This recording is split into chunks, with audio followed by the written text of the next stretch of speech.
Bé, bon dia. Jo realment venc a presentar un projecte bastant petit, bastant curtet. També ens llàstima de que les meves dues companyes, Natxesca, que és la lingüista encarregada del projecte, i Naranxa, que ha estat la coordinadora, no hi podien ser avui per temes de feina. Intentaré explicar-vos el projecte de la millor manera possible i una maqueta també qui som i com hem arribat a treballar amb jocs d'escapada. Nosaltres som un col·lectiu d'associacions, d'entitats, de cooperatives que tenim la nostra seu a Palma. Estem a l'Espai Suscultura, en el barri de Cas Capiscol, que és un barri que, com molts de Palma i com moltes zones de Mallorca, tenen una oferta d'oci en llengua catalana bastant reduïda. És una cosa que ens trobam habitualment en el nostre barri, que quasi tota l'oferta d'oci és en llengua castellana. I part de per lo que vàrem sortir, que ens vàrem afiançar en el nostre espai, és per intentar desenvolupar aquesta oferta d'oci. Perquè al final pensam que una cultura, mentre té oci en la seva llengua, sempre perdurarà, perquè si al final el que fem és el que decidim fer en el nostre temps lliure. Si decidim ocupar el nostre temps lliure en la nostra llengua, tenim moltes més possibilitats de supervivència.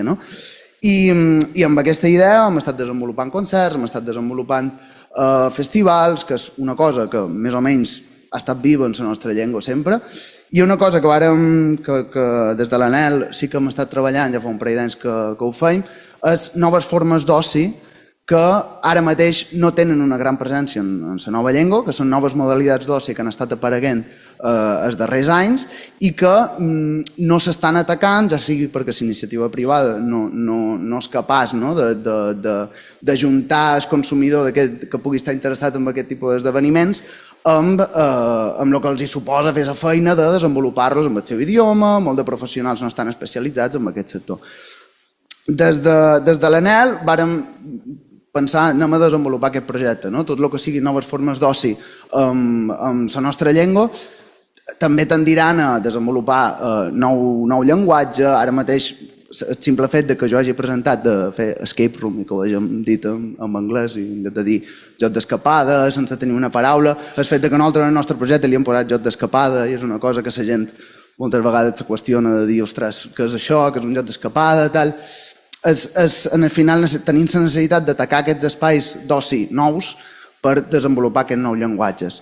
La nostra aplicació va ser molt senzilla, va ser desenvolupar un joc d'escapada amb una temàtica que la va triar l'empresa organitzadora, l'empresa Mission Escape, que estan a carrer Blanquerna, i era senzillament això, desenvolupar un joc d'escapada, aplicar-lo a una barriada com és Cas Capiscol, que té una oferta d'oci en català molt reduïda, i oferir-lo de manera gratuïta.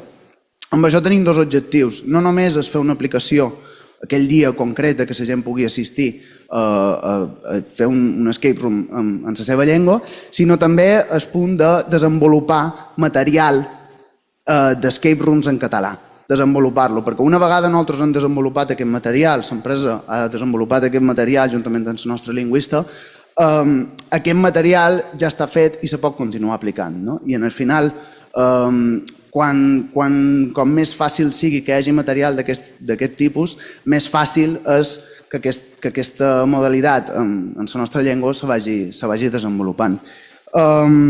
I bàsicament això, de cara a noves edicions, sí que plantejam no només fer aquesta aplicació, sinó també posar a disposició de la gent interessada aquest material, perquè al final creiem que és la part més interessant del projecte, no només l'aplicació en un dia sí, que al final són coses que queden en buit, sinó desenvolupar aquesta proposta de més llarga durada i poder-lo oferir com un servei a gent que pugui estar interessada i que aquests materials que estem desenvolupant any rere any amb aquest projecte se vagin aplicant a diferents espais, a diferents poblacions, que no només quedin a la nostra barriada, al nostre local, que al final són coses en petit, sinó que entre tots ho puguem fer una miqueta més gran. I res, bàsicament això, anar veient les fotografies de l'aplicació i de quan ho vàrem fer. O sigui que qualsevol pregunta estaré encantat d'intentar-vos contestar.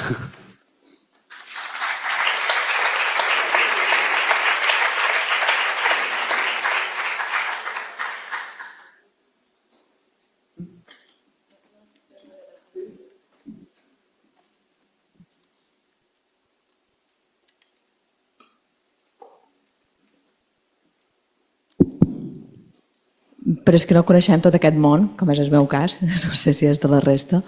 Podries explicar un poc aquest material que comentes, en què consisteix, com se podria aplicar a altres entorns, i llavors has parlat d'aplicació. Entenc que és un joc d'escapada en línia. No, aplicació em referia a l'aplicació en físic. A la realització, diríem. Sí, realització, sí. Va, d'acord. No, és que no sabia. Me semblava que era un espai físic i llavors has parlat d'aplicació i he tingut el dubte de si era, com que sé que també n'hi ha en línia, com era aquest cas, això. I aprofit ja que tingues micro per demanar-te a veure si creus que és possible crear una oferta estable d'aquest tipus d'activitat en català, perquè sí que s'ha fet alguna cosa, però així com el que ara tu has comentat, com és caducera, però si és possible, si és probable que hi pugui haver una oferta més estable. O sigui, la primera pregunta del material en què consisteix, al final, per desenvolupar una activitat d'aquestes, al final és una activitat molt performàtica, que la gent que la desenvolupa o molts són actors, la gent amb la que hem fet feina són gent d'aquest tipus, i al final té una guionització, té tot un desenvolupament de resolució de problemes, que s'han de desenvolupar aquests problemes que funcionin, però després s'han de fer proves, o sigui, requereix una feina. Per tant, si ara algú aquí diu, ostres, mira, no, tenim un espai on volem desenvolupar una activitat d'aquest tipus, du molta feina. En canvi, si ja l'estem desenvolupant d'aquestes maneres, tenim el material desenvolupat i material és la guionització, tot el que sigui material físic, com cofres, claus, tal, no sé què, que ja el tinguem preparat per fer una realització d'aquesta activitat, el dia que la vulguem realitzar, això ja està fet. Clar que passa que en un mateix espai, al final tens la limitació de que nosaltres sempre l'estem aplicant en el nostre local, podem fer un dia, podem fer dos, però al final estem atacant sempre el mateix públic que és el nostre. Al final el que ens interessa a nosaltres és que a partir d'aquí, a partir de desenvolupar aquest material, se pugui anar movent. I després l'altra pregunta que m'has fet? Sí, en l'empresa que nosaltres vam començar a fer feina, el primer any que vam desenvolupar aquest projecte, hi vàrem acabar al final, com acabes per tot, amb conèixer algú que ha començat a fer feina fa poc. En aquell moment només feien oferta d'escape room en castellà i ara l'estan desenvolupant en català i tenen un escape room sempre en marxa que sempre el fan disponible en català i tenen les dues ofertes.